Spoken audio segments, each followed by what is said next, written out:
Hey guys, it's Elwyn here. Welcome back to Elwyn Plays ARK.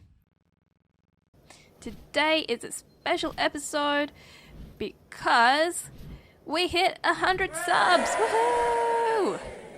So thank you very much guys for all your support and all your kind words and hanging out with me as I derp around on ARK.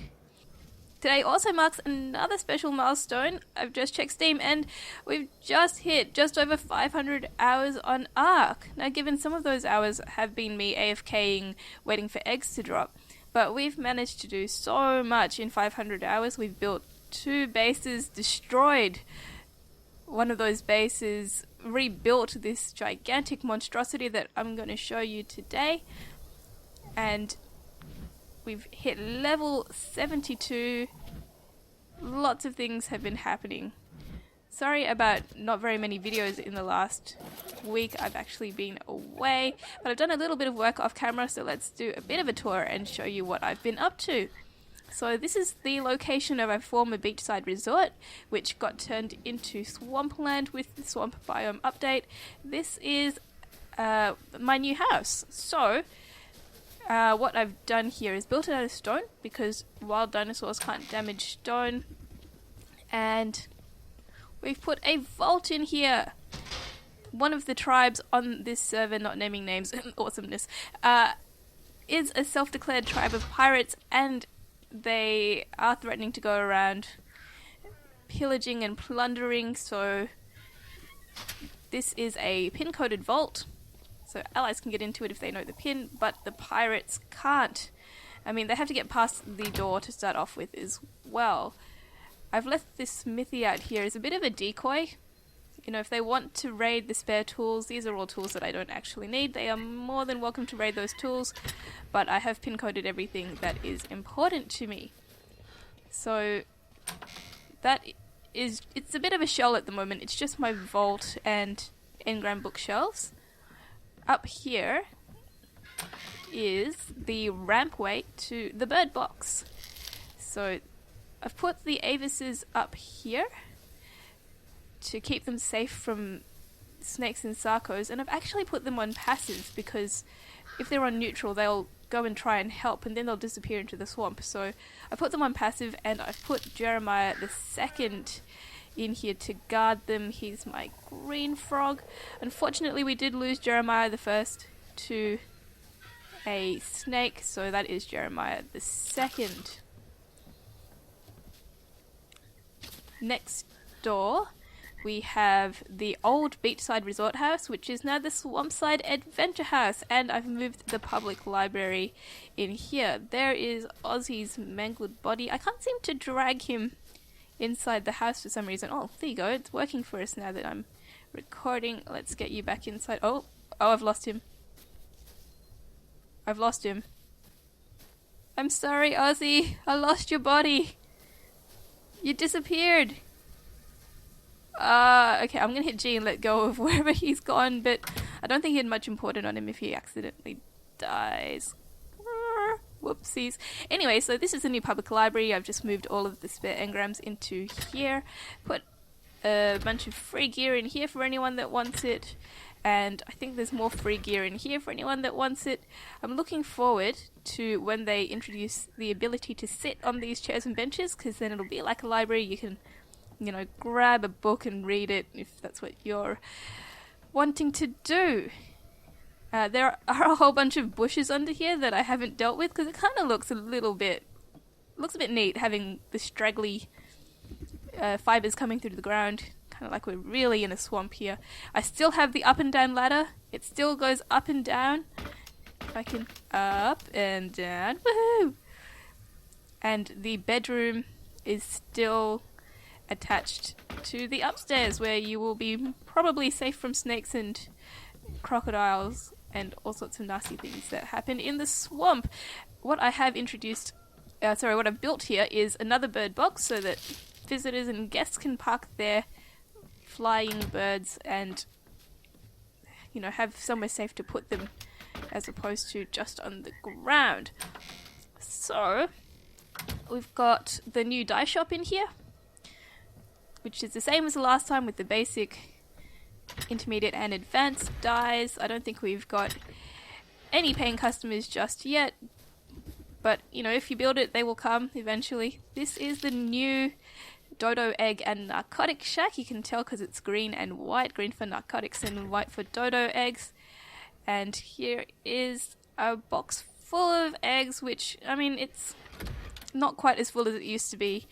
Quite a few eggs got lost or eaten in the move, so we're in the process of rebuilding. I'll leave that door open. This is the new Dodo egg / poop farm, which I will actually demonstrate how to build later in this video. As a bit of a special feature, how to build this poop and egg contraption. As you can see, it's working very well. Lots and lots of eggs, so we can restock the Dodo egg supplies.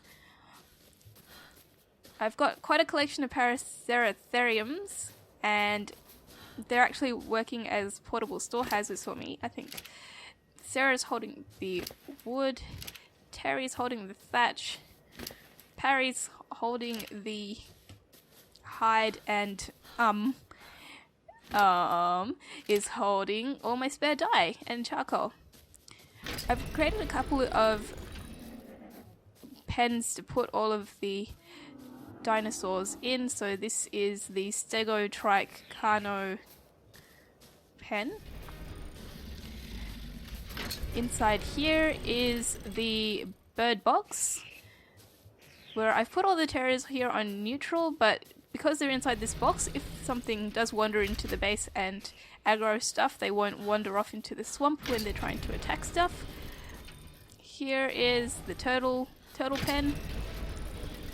Here is the Dilo / Shelly, obviously escaped from the other pen.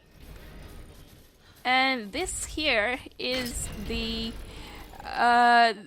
dinosaurs up for adoption box. So part of the problem with having so many dinosaurs wandering around here is that it does get quite laggy and there is some rubber banding happening, so I'm trying to get rid of some of these dinos. Told the other guys on the server they are welcome to them, otherwise there may be a barbecue happening in the next week or so.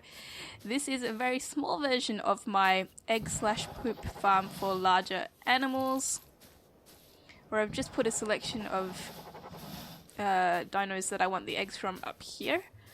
I have got Schnappy and the Growler of IPA, those are my two Sarcos. Got some spare male dodos just sitting around, and down here we have the fridge hut. So I've put the generator in a separate building this time because it is pretty noisy and does get annoying inside the house. So lots of gas to keep us going. I've actually built a second fridge.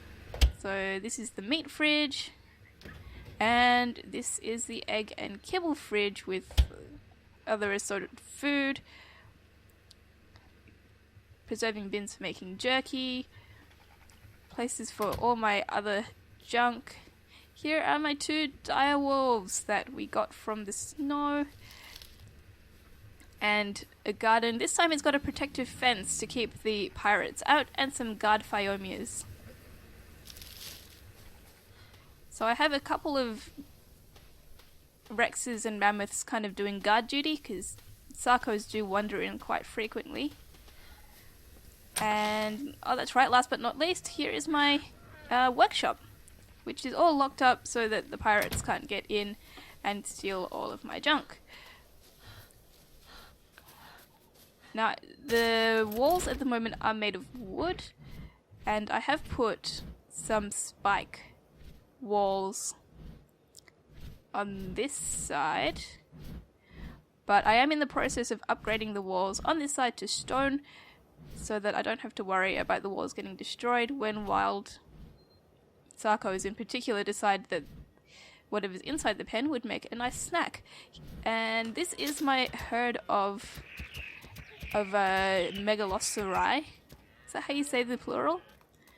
Does anyone else think that the female deer look more like cows? They sound more like cows anyway. And that is where we're up to.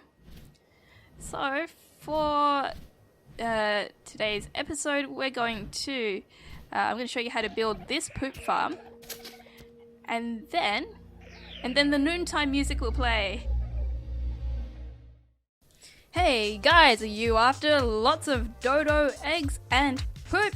Well, you're going to need a poop farm. Poop farm, poop farm. Today we're going to build a dodo egg and poop farm.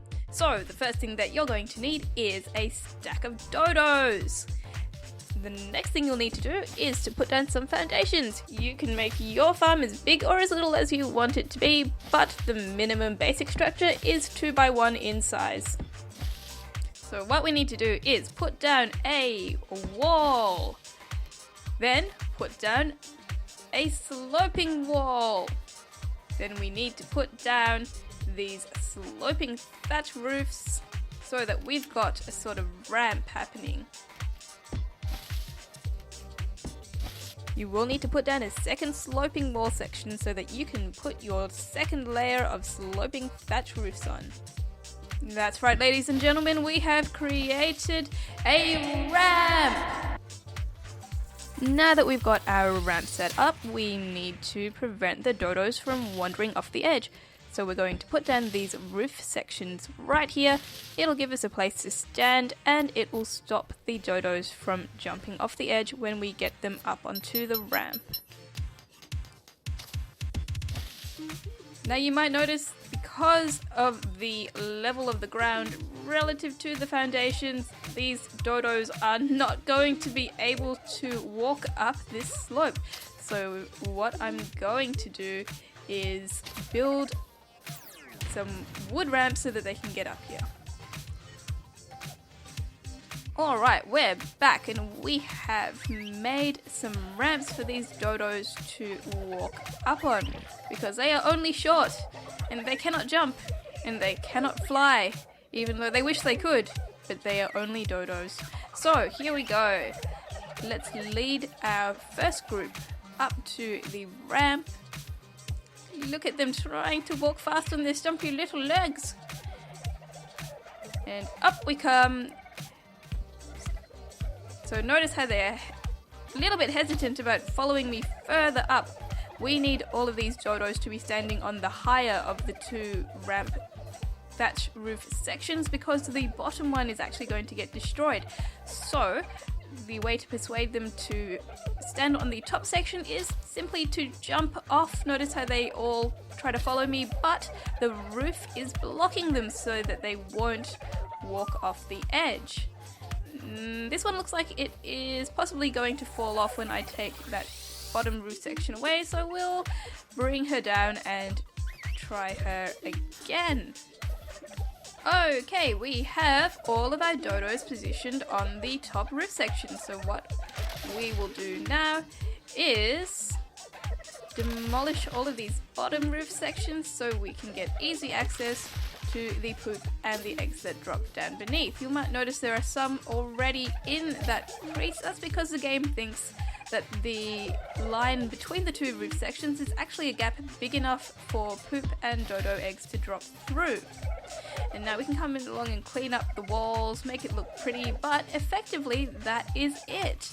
That is the basic structure, and depending on how you want it to look, you can build it out of pretty much anything that you want. You can make it into a box, you can make it look as pretty or as ugly as you want it to be.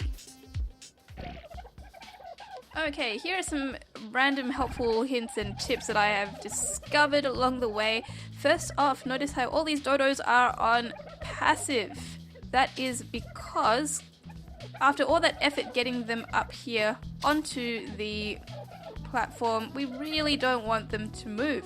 So making sure they're all on passive means that if something comes into the base and aggroes all the other dinosaurs, the dodos are not going to move. Oh, floating egg.